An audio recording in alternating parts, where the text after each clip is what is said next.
আমার স্নেহ ছাত্রছাত্রী, আমি দীপান্বিতা ম্যাডাম। আমার ইউটিউব চ্যানেল দীপাস টিচিংয়ে তোমাদের প্রত্যেককে স্বাগত জানিয়ে বলি, ক্লাস 12 সেমিস্টার 4-এর প্রত্যেকটি বই খোলা আছে, দেখতে পাচ্ছ। এখানে এবিটি এর টেস্ট পেপার থেকে আমি পরপর পেজগুলো সলভ করছি। এর মধ্যে যেগুলো হয়েছে AC7, AC30, AC50, AC73, AC92, এখন AC104 পেজের পার্ট এ এবং পার্ট বি, এই দুটো পোর্শন হয়ে গেছে। এখন হবে পার্ট সি। তোমরা জানো, যারা রেগুলার আমার ক্লাস দেখো, আমি কিন্তু লং কোশ্চেনের অ্যান্সারগুলো তোমাদেরকে বইয়ে দেখিয়ে দিচ্ছি। আর এমনিতে ফান্ডামেন্টালস অফ ফিজিক্যাল জিওগ্রাফি, তার নোটস তো অলরেডি দেওয়া যাচ্ছে স্ক্রিনে দেওয়া নম্বরে। তোমরা আমাকে হোয়াটসঅ্যাপ করলে আমি কিন্তু তোমাদেরকে প্রাকৃতিক ভূগোলের মৌলিক বিষয়সমূহ তার নোটসগুলো পাঠিয়ে দিতে পারবো। এখন যে পার্ট সি আলোচনা করব, সেই পার্ট সিতে আছে ভারতের ভূগোল এবং বিভিন্ন অঞ্চলগুলো। সেখান থেকে 3 নম্বরের প্রশ্নগুলো কতটা এবং কোথা থেকে লিখবে, এতগুলো বইয়ের মধ্যে কোন বইতে কোন উত্তরটা ভালো আছে এবং কোন পোর্শনটা লিখবে সেটা তো দেখিয়ে দেবো। এবং 2 নম্বরের উত্তরগুলো আমি কিন্তু ডায়েরিতে লিখে রেখেছি। ডায়েরিতে তোমাদের এখন অনেকগুলো পেজ হয়ে গেছে, প্রায়ই দেখবে রিপিট হচ্ছে। এই যে ডায়েরিতে লেখা আছে, এই লেখা নোটসগুলো তোমাদের কাছে কিন্তু আমি রেকর্ডিং করে দিয়েছি এবং পরবর্তী ক্লাসগুলো দেবো। তাই অবশ্যই চ্যানেলটা সাবস্ক্রাইব করে রেখো, বন্ধুদের মাঝে গুরুত্বপূর্ণ তথ্য এবং ক্লাসটা শেয়ার করে দিও এবং একটা লাইক করে দিও। শুরু করছি প্রথম কোশ্চেন। ভারতে বর্তমানে মোটর গাড়ি শিল্পের দ্রুত বিকাশের কারণগুলি উল্লেখ করো। আমাদের তার আগে মানবীয় ভূগোলের যে কোশ্চেন, অর্থাৎ 4-এর দাগের 5-এর দাগের হয়ে গেছে। 6-এর দাগে আমরা এখন 1-এর প্রশ্নটি কোন বইতে ভালো আছে সেটা তোমাদের সামনে উপস্থাপন করছি এবং কতটা লিখতে হবে। ভারতে মোটর গাড়ি নির্মাণ শিল্পের উন্নতির কারণ, এটা তোমরা সাঁতরা পাবলিকেশনের বইতে 236 পাতাতে, তোমাদের অনেক সময় সাইডটা দেখতে অসুবিধা হয়, তাই জন্য একদম ক্লিয়ার করে তোমাদেরকে দেখাচ্ছি। স্বাধীনতার পরবর্তী সময়কালে ভারতে মোটর গাড়ি নির্মাণ শিল্পের দ্রুত উন্নতির কারণ। প্রথম কারণ, ইস্পাতের সহজলভ্যতা। ভারতে লৌহ ইস্পাত শিল্পে উন্নত হয়। মোটর গাড়ি নির্মাণ শিল্পের জন্য প্রয়োজনীয় মরিচাবিহীন বিশেষ উন্নত মানের ইস্পাত খুব সহজে পাওয়া যায়।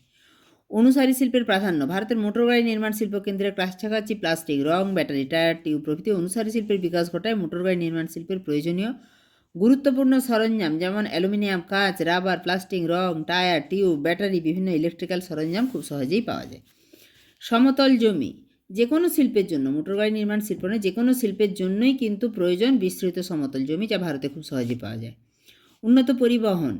জাতীয়, রাজ্য, এমনকি গ্রাম সড়কগুলির উন্নতি ঘটায়। শিল্পের প্রয়োজনীয় কাঁচামাল আনা এবং উৎপাদিত যানবাহন বাজারজাত করতে সুবিধা হয়। উন্নত কারিগরি বিদ্যা। বর্তমানে ভারতে বৈজ্ঞানিক গবেষণা ও প্রযুক্তি এবং কারিগরি বিদ্যায় খুব উন্নতি লাভ করায় মোটর গাড়ি নির্মাণ শিল্পের প্রয়োজনীয় যন্ত্রাংশ উৎপাদন সহজ ও উন্নত হয়। শ্রমিক। ভারত বিশ্বের অন্যতম জনবহুল দেশ হয়, এই শিল্পের প্রয়োজনীয় অদক্ষ শ্রমিক সহজেই পাওয়া যায়। বিদ্যুৎ। বর্তমানে ভারত তাপবিদ্যুৎ এবং জলবিদ্যুৎ উৎপাদনে বেশ উন্নত হয়। মোটর গাড়ি নির্মাণ শিল্পের প্রয়োজনীয় ব্যাপক বিদ্যুতের চাহিদা খুব সহজেই মেটানো যায়। দেখো, এখানে 3 নম্বরের জন্য তোমরা 1, 2, 3, 4, 5টা পয়েন্ট লিখলেই হবে এবং বাকি শ্রমিক, বিদ্যুৎ, মূলধন চাহিদা, বন্দরের অবস্থান, বিদেশি সাহায্য, অনুকূল সরকারি নীতি, এই যে শিল্প গড়ে ওঠার জন্য অনুকূল ভৌগোলিক পরিবেশ, এই নিয়ে তোমরা আগেও মাধ্যমিকেও লিখেছ, ফলে তোমাদের আশা করছি অসুবিধা হবে না। কারণ এইগুলো সমস্ত, বন্দরের অবস্থান, বিদেশি সাহায্য, মূলধন চাহিদা, শ্রমিক, পরিবহন, সবগুলো লেখা মোটামুটি একই। তবে ইস্পাতের সহজলভ্যতা অবশ্যই যোগ করতে হবে এবং অনুসারী শিল্প, মানে ভারতে অনেক অনুসারী শিল্পের বিকাশ ঘটার জন্য, যেহেতু মোটর গাড়ি নির্মাণ শিল্প বিভিন্ন শিল্পের সমাবেশ, অর্থাৎ এর জন্য যেমন টায়ারের আলাদা, টিউবের আলাদা, অ্যালুমিনিয়ামের আলাদা, সিটের জন্য বা গাড়ির বডির জন্য, মানে বিভিন্ন রকম যেহেতু শিল্পদ্রব্যের প্রয়োজন, তাই এই পয়েন্টটা অবশ্যই উল্লেখ করতে হবে। চলে যাব পরের প্রশ্নে। 3 নম্বরের মতো ছোটই লিখবে, খুব বেশি লেখার দরকার নেই। পরের প্রশ্ন, ভারতে বাণিজ্যিকভাবে সামুদ্রিক মৎস্য শিকারের 3টি সমস্যা উল্লেখ করো। ভারতে মৎস্য আহরণের শিল্পের সমস্যা, এটা তোমরা মিশ্র সেনের বইতে ভালো করে পাবে। তবে এতটা মানে যেটা আছে নোটসটা, এটা 5 নম্বরের মতো হয়ে যাবে। 3 নম্বরে লেখার জন্য কিছু অবশ্যই সীমিত লিখতে হবে, সেটা তোমাদেরকে বলে দিচ্ছি। অতিরিক্ত মাছ আহরণ। উপকূলের মহিষপানা অঞ্চল থেকে প্রয়োজনের অতিরিক্ত মাছ আহরণের ফলে মাছের সংখ্যা হ্রাস পাচ্ছে এবং সামুদ্রিক বাস্তুতন্ত্র ক্ষতিগ্রস্ত হচ্ছে। এছাড়া সমুদ্রের তলদেশ পর্যন্ত জাল টেনে মাছ আহরণ, তার ফলে কী হচ্ছে, প্রবাল প্রাচীর বা সমুদ্রের যে ঘাসের স্তর সেগুলো ক্ষতিগ্রস্ত হচ্ছে। অনিচ্ছাকৃতভাবে অন্য মাছ বা প্রাণী ধরা, মাছ ধরতে যাচ্ছে কিন্তু তার মধ্যে তিমি, ডলফিন, সামুদ্রিক কচ্ছপ, সামুদ্রিক পাখি এই সমস্ত আটকে পড়ছে, ফলে অনেক সময় তারা মারাও যাচ্ছে। এটা বাস্তুতন্ত্রের পক্ষে খুব ক্ষতিকারক। আবার ডিম সমৃদ্ধ মাছ আহরণ, মাছ যখন ডিম পাড়বে সেই সময় যদি ধরা হয় তাহলে কিন্তু মাছের চারা বা পরবর্তী যে মাছের বংশবিস্তার বা মাছ যে আরও বাড়বে বা সংখ্যায় বাড়বে সেটা স্বাভাবিক বৃদ্ধিটা কিন্তু ব্যাহত হবে। এছাড়া অনৈতিক এবং অনিয়ন্ত্রিত মাছ আহরণ, অনিয়ন্ত্রিতভাবে মাছ ধরার কারণে মাছের সংখ্যা ক্রমশ কমছে। আধুনিক সরঞ্জামের অভাব, ভারতে কিন্তু মাছ ধরার জন্য আধুনিক প্রযুক্তি এবং সরঞ্জামের অভাব রয়েছে। দুর্বল পরিকাঠামো, মাছ সংরক্ষণের জন্য হিমাগার, প্রক্রিয়াকরণের আধুনিক পদ্ধতি, পরিবহন প্রভৃতির সুবিধা সেগুলো কিন্তু অনেকটাই কম হওয়ায় মাছের যে বাজার মূল্য তখন বেশি দামে, এই দামগুলো ওঠানোর জন্য বেশি দামে বিক্রি করতে হচ্ছে। গবেষণা ও পরিষেবার সীমিত সম্প্রসারণ, মাছ আহরণ সংক্রান্ত গবেষণা এবং পরিষেবার সম্প্রসারণ খুব সীমিত হওয়ায় নতুন প্রযুক্তি এবং স্থিতিশীল আহরণ অভ্যাসের প্রয়োগ তেমন করা যায় না। এছাড়া পরিবেশগত চ্যালেঞ্জ রয়েছে। উপকূলবর্তী বড় বড় শহর নগরগুলিতে শিল্পজাত বর্জ্য, প্লাস্টিক বর্জ্য এই সমস্ত ফেলার জন্য জল দূষিত হচ্ছে। জলবায়ু পরিবর্তনের কারণে সমুদ্র জলের উষ্ণতা বৃদ্ধি পাচ্ছে। এছাড়া অ্যাসিডীকরণ, লবণতার তারতম্য, সমুদ্র জলতলের উচ্চতা বৃদ্ধি প্রভৃতি মাছের আবাসস্থল এবং তাদের পরিব্রজন প্রভৃতির উপর প্রভাব বিস্তার করে। উপকূলীয় ক্ষয় এবং বাসস্থানের ক্ষতি, উপকূল অঞ্চলে জমির ব্যবহারের পরিবর্তন এবং উপকূলীয় উন্নয়নের ফলে উপকূলভাগ ক্ষয়প্রাপ্ত হয়। এর প্রভাবে মাছ ক্ষেত্র এবং মাছ প্রজনন অঞ্চল ক্ষতিগ্রস্ত হয়। এছাড়া আর্থসামাজিক বাধা রয়েছে, যেমন আর্থিক বাধা, দরিদ্র মাছ আহরণকারীরা আর্থিক বাধার জন্য মাছ আহরণে উন্নত সরঞ্জাম যেমন ব্যবহার করতে পারে না, আবার অনেক সময় মাঝ সমুদ্রে গিয়ে মাছ আহরণ করতে গিয়ে ঝড় ঝঞ্ঝা বা বিপদের সম্মুখীন হয়, ফলে তাদের জীবনের ঝুঁকি থাকে। এরকম আর্থসামাজিক কারণটা তোমরা 2-4 লাইনে লিখবে, জলবায়ু পরিবর্তনটা 2-4 লাইনে লিখবে, অনিয়ন্ত্রিতভাবে মাছ আহরণ এইটা তুলে ধরবে, পরিকাঠামোর যে অভাব রয়েছে সেটা তুলে ধরবে। ঠিক আছে, এরপর চলে যাচ্ছি পরের প্রশ্নে। পরের প্রশ্ন হচ্ছে 3-এর দাগে, কলকাতায় বায়ু দূষণের উৎসগুলি কি কি? এই প্রশ্নটির উত্তর তোমরা ছায়ার বইতে ভালো করে পাবে। কলকাতায় বায়ু দূষণের উৎস ও কারণ, পুরানো যানবাহন থেকে নির্গত ধোঁয়া। 3 নম্বরের জন্য বেশি কিছু লেখা যাবে না, তার মধ্যে যতটুকু লেখা যায়, কলকাতা এবং সংলগ্ন শহরতলিতে যে গাড়িগুলি প্রায় নিয়মিত চলাচল করে তার প্রায় 40% গাড়ি পুরানো, অর্থাৎ তাদের বয়স কিন্তু 15 বছর বা তার বেশি। ফলে এগুলিতে কিন্তু প্রচুর পরিমাণে কালো ধোঁয়া, তার মাধ্যমে PM2.5, নাইট্রাস অক্সাইড বা কার্বন ডাইঅক্সাইড, কার্বন মনোক্সাইড এই সমস্ত নির্গত হয়। রাস্তার ধুলো ও খোলা নির্মাণ কাজ, অন্য অনেক শহরের তুলনায় কলকাতার রাস্তায় ধুলোর পরিমাণ বেশি।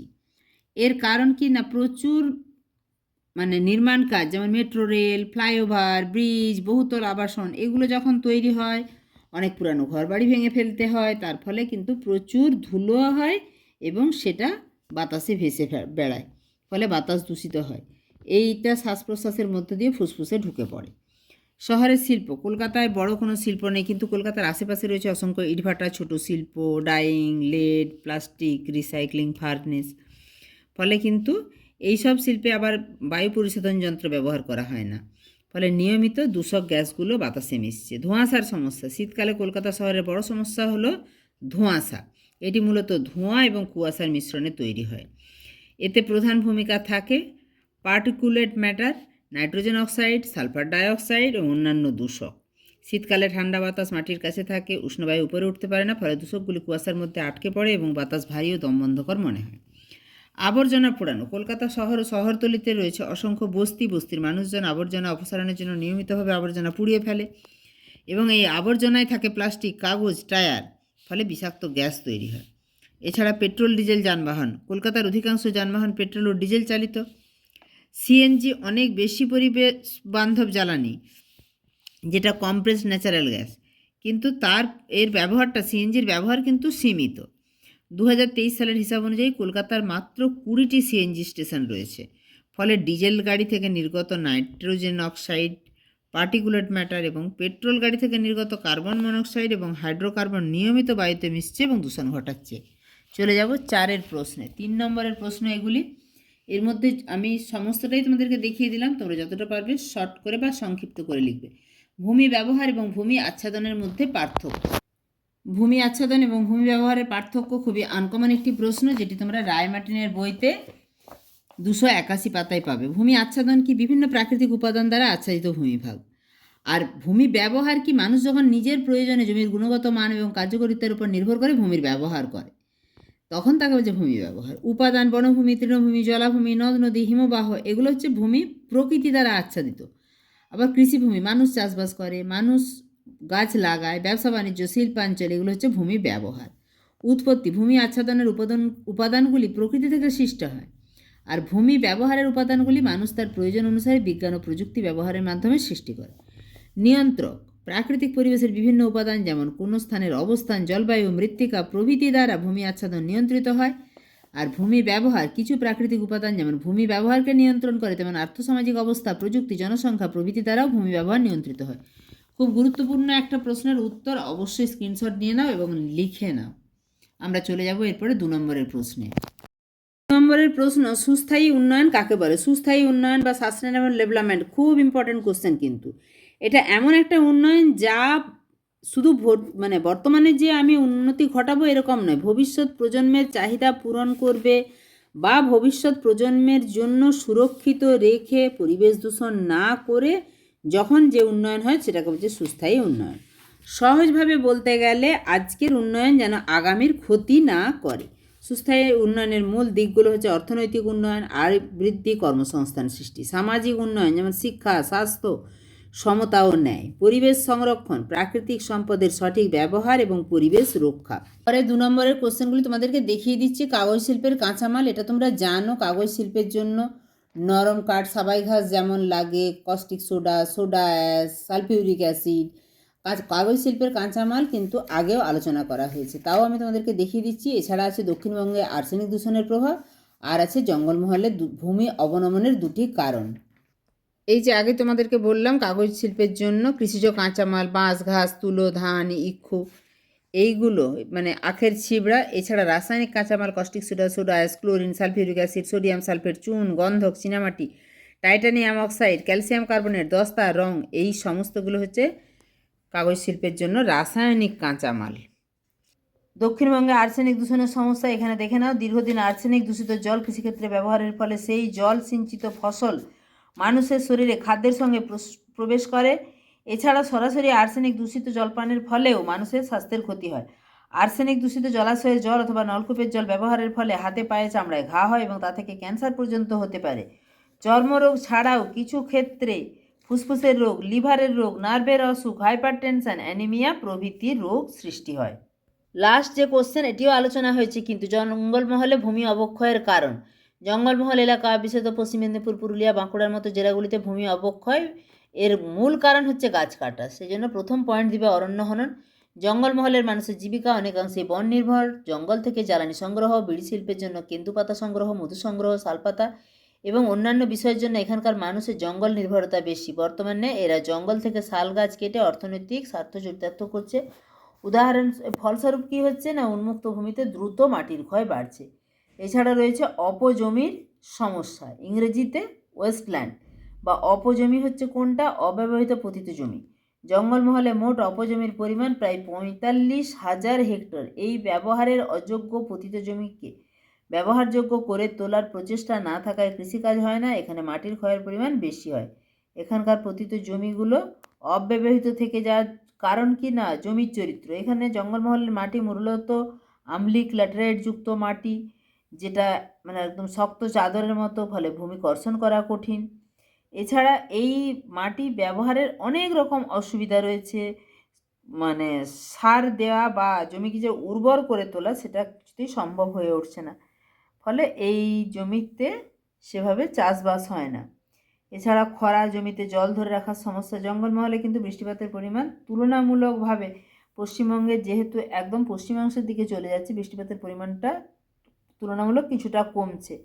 এইভাবে তোমরা 2টো কারণ বলেছে, অরণ্য হনন এবং অপজমির সমস্যা, এই 2টো তুলে ধরলেই কিন্তু হবে।